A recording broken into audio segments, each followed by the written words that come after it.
మొన్న మధ్యన ఒకసారి చావ చితక బాధాం పాకిస్తాన్ని.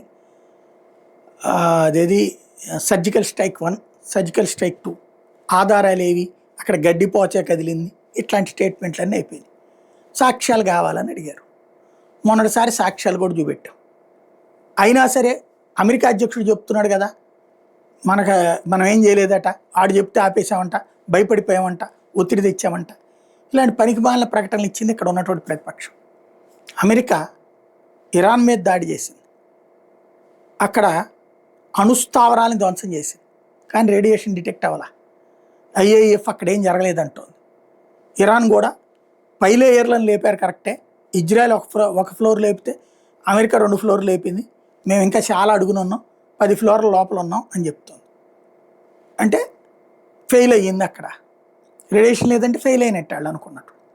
మరి ఆ విషయాన్ని అమెరికాలో ఉన్న ప్రతిపక్షం నువ్వు ఫెయిల్ అయ్యావు, నీ చేత కాలేదు, నువ్వు అసమర్థుడివి అని ఎక్కడ మాట్లాడలా.